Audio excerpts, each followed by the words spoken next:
Section 1.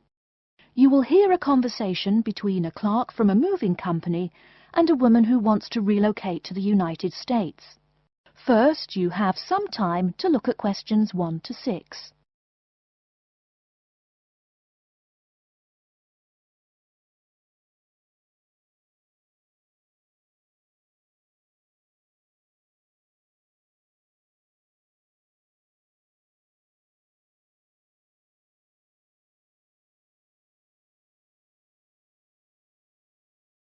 You will see that there is an example which has been done for you.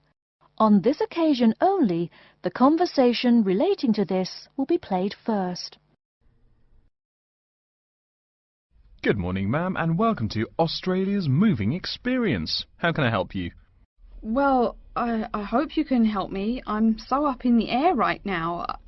Just calm down now. Let me guess. You're moving and it has you a little confused. That's it exactly. You see, I'm relocating to the United States next month, and I'm having a hard time getting organised. Here, fill out your name and address and let me ask you a few questions. Oh, what should I call you? My name is Jane Bond. The woman says that her full name is Jane Bond, so Jane Bond has been written in the space. Now we shall begin. You should answer the questions as you listen, because you will not hear the recording a second time. Listen carefully and answer questions 1 to 6. Good morning, ma'am, and welcome to Australia's moving experience. How can I help you? Well, I hope you can help me. I'm so up in the air right now. Just calm down now. Let me guess. You're moving and it has you a little confused. That's it exactly. You see, I'm relocating to the United States next month, and I'm having a hard time getting organised. Here, fill out your name and address and let me ask you a few questions. Oh, what should I call you? My name is Jane Bond. OK, Jane, first of all, what's your work phone number? In case I have any questions about things. My work phone is 9463 550. But please try not to call me too often there. My boss hates personal calls. So does mine, ma'am. So does mine. And what address should we ship your things to? My new company is letting me stay temporarily at 509 Clark House. That's CLARK, 1137 University Drive in Seattle. Seattle? Beautiful city, I hear. Mountains right beside the ocean almost. Cooler than Australia, too. OK, and when should we come pack your things? I guess that would be on Monday, March 11th. Do you want any help with an after-packing clean-up? We do that for a small additional charge. Yes, that would be helpful. I promised the landlord I'd give her the keys back by 5 p.m. on Thursday the 14th. Great. We'll just schedule the clean-up for that day. That way, the place will smell clean and there'll be no dust. Well, you do think of everything. Oh, how much is this going to cost? Here is a list of our basic prices. Oh dear, this seems rather expensive. Yes, ma'am, but you're paying for the best. We're careful and we're fast. Like we say, the only thing we break are speed records getting you moved. Well, maybe that's so. Oh, I nearly forgot to tell you. I don't want my furniture shipped with me. I won't be looking for an apartment till after I arrive in America. Would it be possible to put my furniture in storage here for a month, then have it sent along later? Of course, we do that all the time. A couple of other things. Here at A Moving Experience, we try to pack your things logically. We don't just throw stuff in boxes. Before you hear the rest of the conversation, you have some time to look at questions 7 to 10.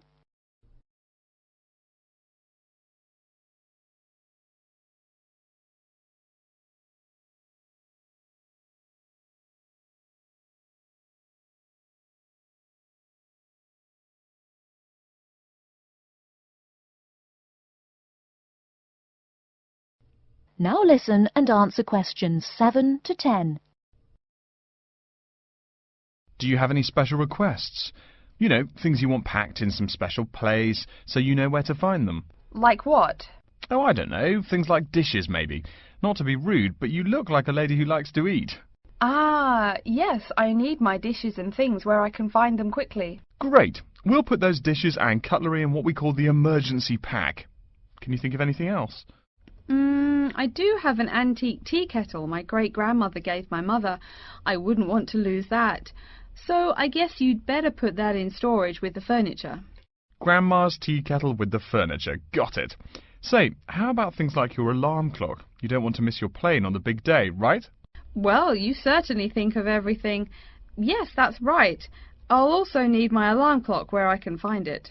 Fine, we'll put that in your personal package. And of course, we'll give you a list of where we pack everything. So all you'll have to do on Thursday the 14th is grab your luggage on your way out the door. I couldn't help noticing the new CD player you're carrying. Is that a Samsung? Why, yes it is. One of their best. Cost me nearly $100, it did. Do you want to take special care of it? I mean, it's brand new. Take care of it, but nothing special. You can just put it in storage with the furniture. That looks like everything we need here. I guess you're all set. That was certainly quick. Thank you, young man. This has been a most moving experience. That is the end of section 1. You now have half a minute to check your answers.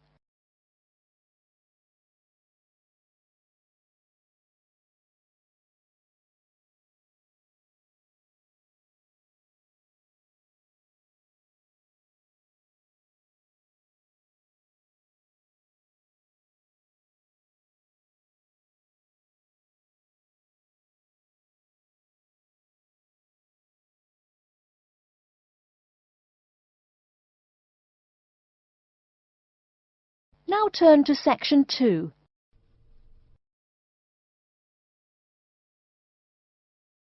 Section 2.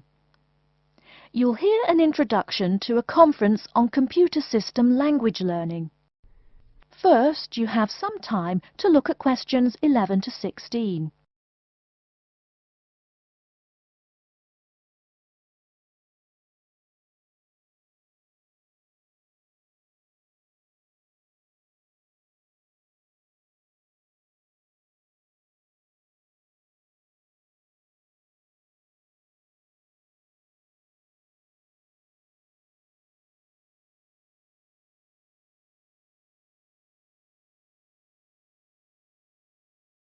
Now, listen carefully and answer questions 11 to 16.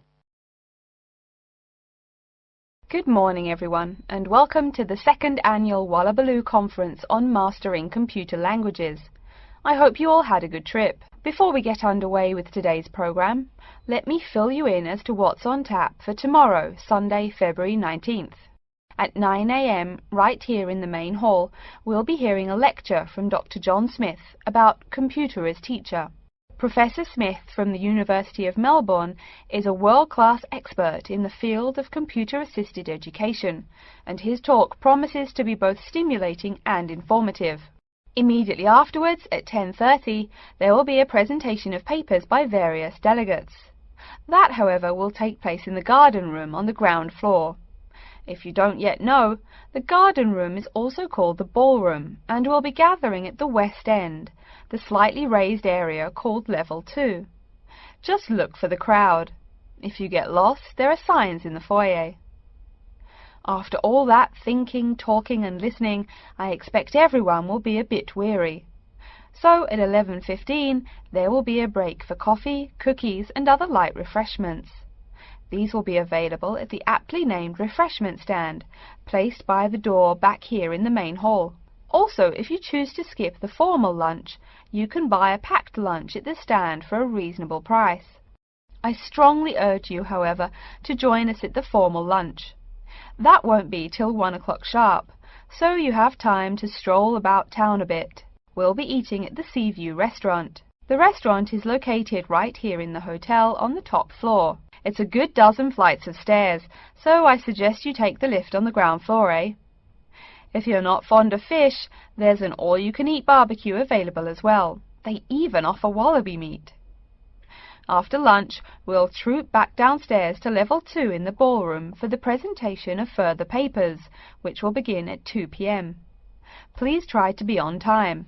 I know you'll be a bit tired after lunch, but the ballroom echoes so with people coming in late. Thank you in advance. Once we've heard the papers, we'll break for afternoon tea at 3:10 p.m. No need to walk. The manager of the refreshment stand has graciously agreed to have tea served in the ballroom. He's even promised us some special scones, baked from a recipe of his dear old Scottish grandmother. Then, tea being drunk and scones munched, we'll retire here to the main hall for some closing remarks and questions. So, by 5 o'clock, we should have the conference wrapped up. But the fun isn't over. This is Australia, mates. We'll be flocking to the hotel's own Palm Lounge on the east side of the foyer for an informal reception. You can relax, mingle with the other delegates, and let your hair down a bit. This will run from 5:10 to 6:10, though you're free to stay as long as you like. The lounge manager has informed me that for the duration of the actual reception, you can have all-you-can-drink beer for $20 with purchase of an advance ticket. Before you hear the rest of the talk, you have some time to look at questions 17 to 20.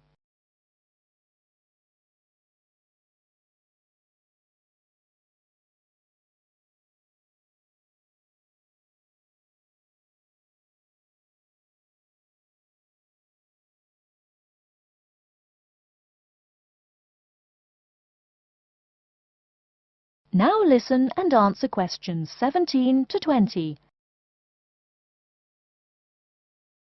And yes, tickets can be purchased from any conference organizer or at the front desk any time between now and the start of the reception. I suggest you come by tomorrow evening to pick up the tickets, since the conference hall only holds 800 people. That way you can also get your journey planned ahead of time and be sure not to miss this truly memorable conference. If you want cocktails, however, I'm sorry, you'll have to pay for those at the regular price. Oh my goodness! Speaking of paying, I see I forgot to tell you a couple of things.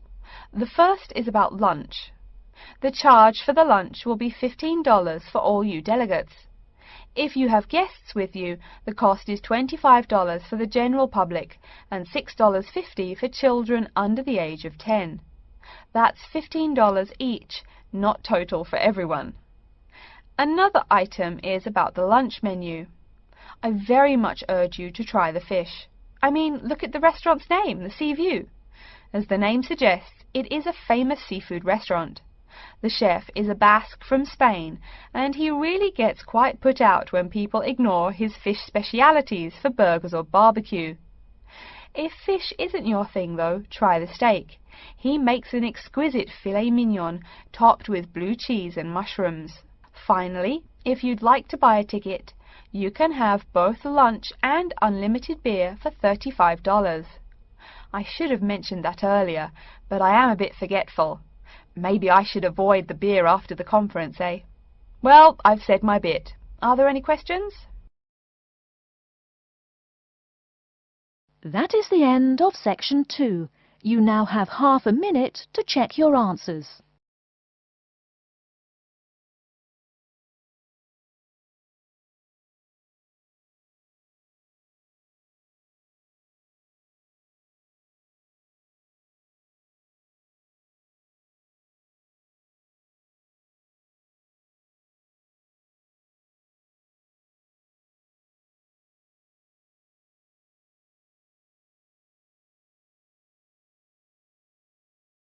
Now turn to section 3.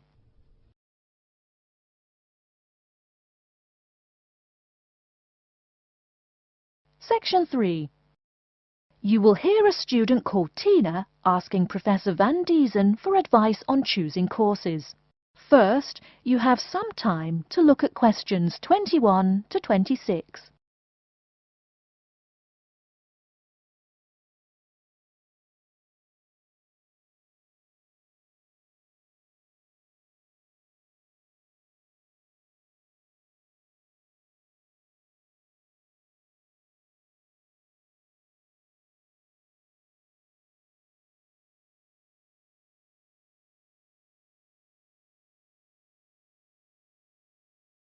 Now listen carefully and answer questions 21 to 26. Hello, are you Professor Van Diesen? Yes, I am. And who might you be? Oh, sorry, my name is Tina. I'm a freshman here.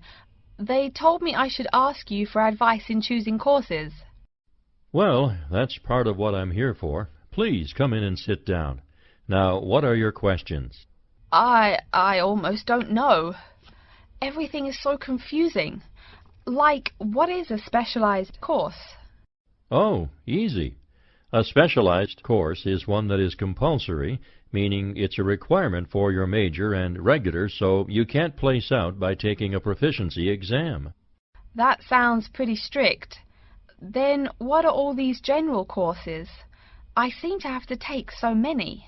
Nothing to be alarmed over. These are courses open to all students and not directly related to your major. The university offers these general courses to choose so that you can become more well-rounded individuals. For example, I see you're a microbiology major, so it might be a good idea to take some literature or history courses so that you can know something besides all science. You mean these courses are like for fun? That might be one way to look at it, but don't tell the literature professor such a thing. Think of a general course as the opposite of a specified course. A specified course is one that pertains directly to your major. So, can I take any microbiology course I want? Let's see. Oh, those courses used to be open to microbiology students only. The good thing is now it's open to students on a flexible schedule, so it's not only for full-time students. So the answer is yes, if you have the instructor's permission. May I ask you why you chose microbiology? Well, I also like plain old biology too. You know, full-size animals. I might even become a veterinarian. Could I take some biology classes? Well, they are open to full-time students only, which I believe is what you are. I don't know how a freshman would get along with microbiology, though. I mean, most of the students presently looking into it are from off-campus. Off-campus? Yes, you know, people who use it in their work at hospitals, laboratories, even a police detective. Why did you choose microbiology, if I may ask? I don't think you quite answered that. Well, eventually I want to be a doctor. At least my dad tells me so. If I may say so, young lady, you seem a little uncertain. Still, I think that might be a good idea for a career. Of course, if you're thinking about being either a doctor or a vet, you should take some medical science classes before you even think of applying to med school. Great! What should I take? There is one small problem. The new medical sciences building is under construction, so there are no experimental facilities available until next year. I'm afraid you'll have to wait, but don't forget to take those courses at the first opportunity. Oh, bummer. Is there any other course you'd recommend for someone like me? Well, since you seem to like animals, have you ever thought about looking into environmental science? No, I never really thought about it before. Is it worthwhile? Quite. In fact, it's the fastest growing subject on this campus. Before you hear the rest of the talk, you have some time to look at questions 27 to 30.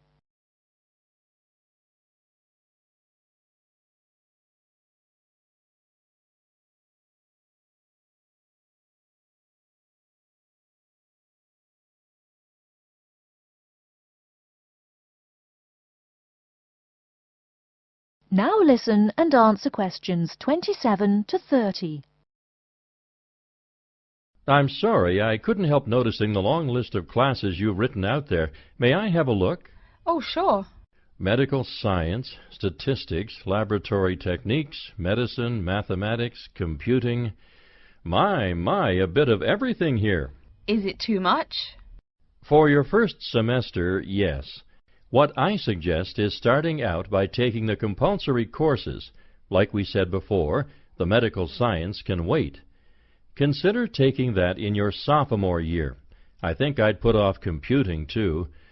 I recommend to all freshmen that I talk to get the compulsory mathematics out of the way as early as possible, so take that one. It'll be one less difficult course you have to focus on when the science lab opens next year, and you have to catch up on classes like laboratory techniques. Your major also requires statistics, so you have to balance 2 math classes, and no doubt you should take that. Otherwise, get your required medicine course out of the way by taking something theory-based. Oh, of course, and your environmental science class, if you're interested. The others can wait, though I think computing is definitely a good idea, even though it's not required. I see, too, on your paper there you seem to have had high marks on the entrance exam. Yeah, I guess so. Don't be shy. Have you thought about applying for a scholarship? Do they have any? I mean, my dad is always complaining about how much money it costs him. In your department there are actually 3 full scholarships available.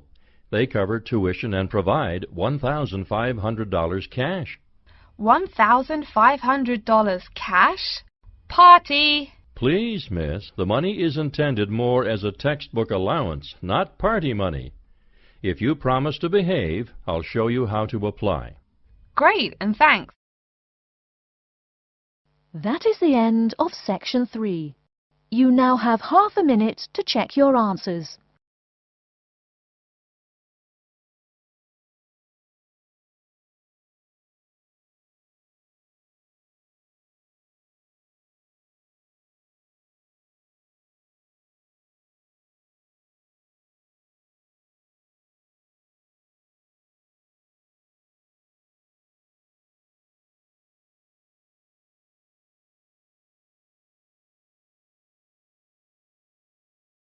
Now turn to section 4. Section 4. You will hear a lecture about how to choose flooring materials. First, you have some time to look at questions 31 to 40.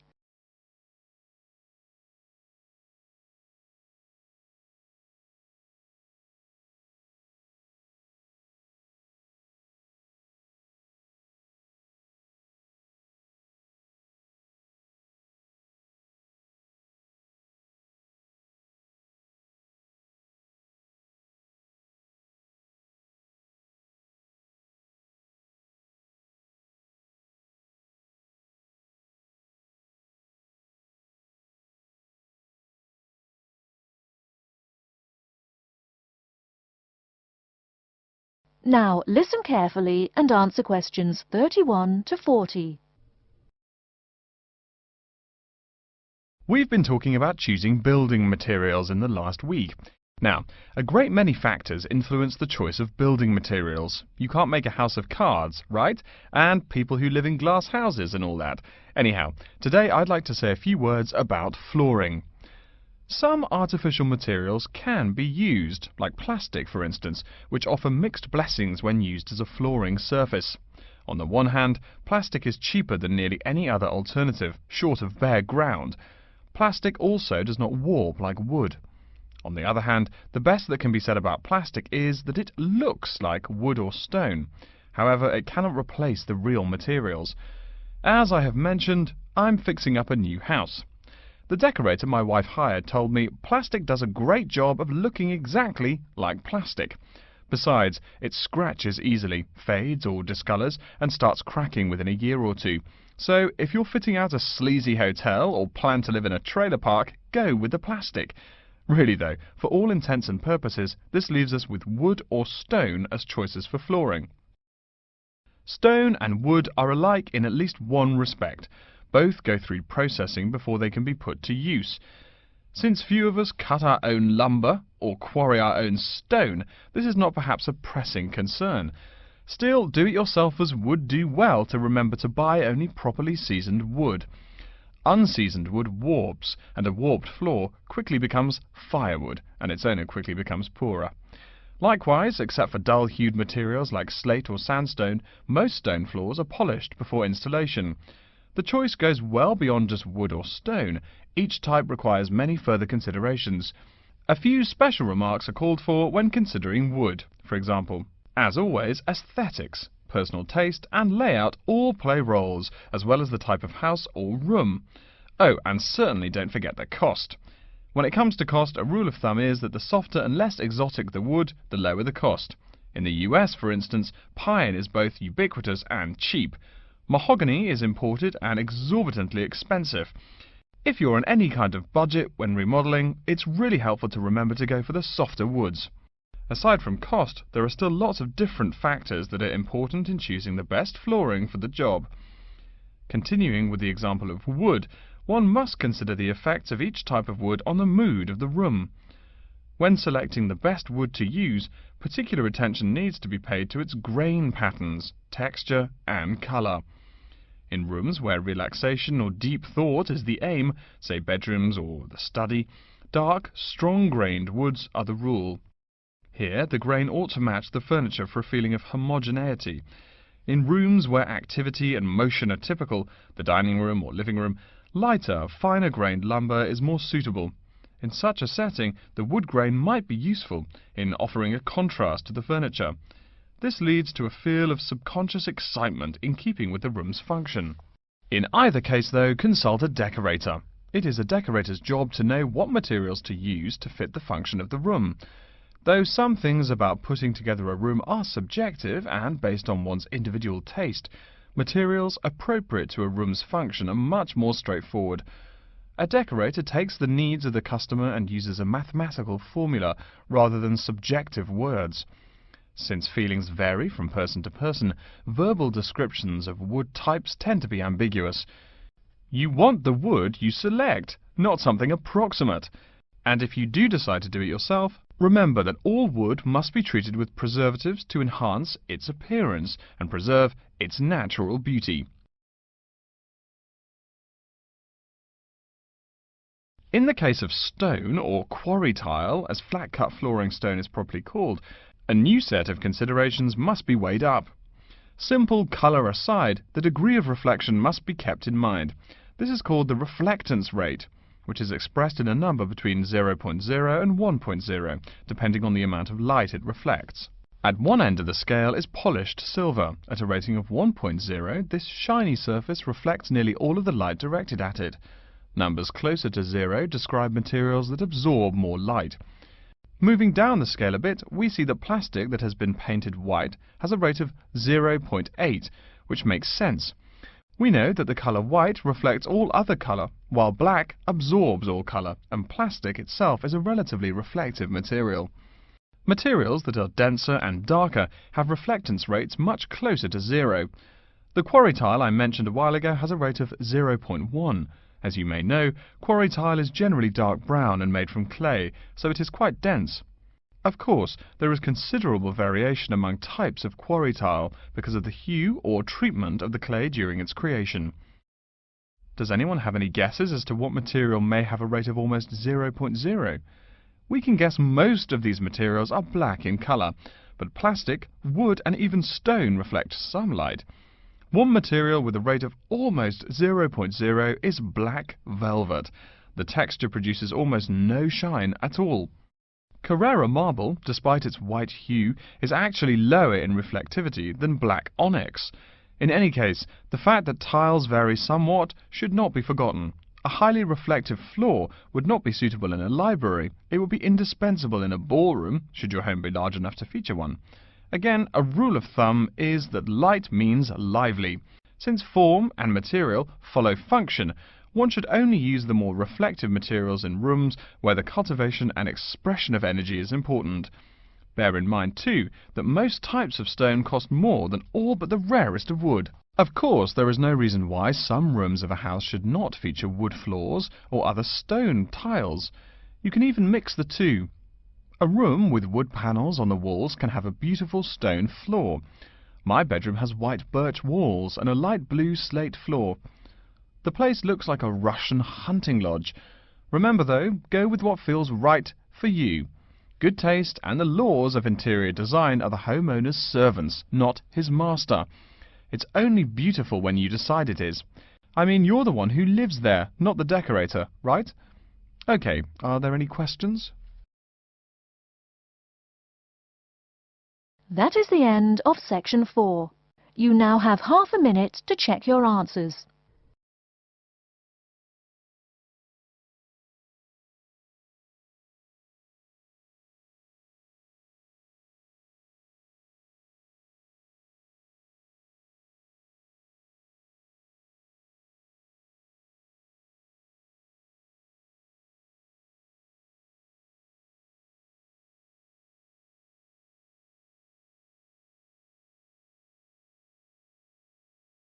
That is the end of the listening test. In the Ielts test, you will now have 10 minutes to transfer your answers to an answer sheet.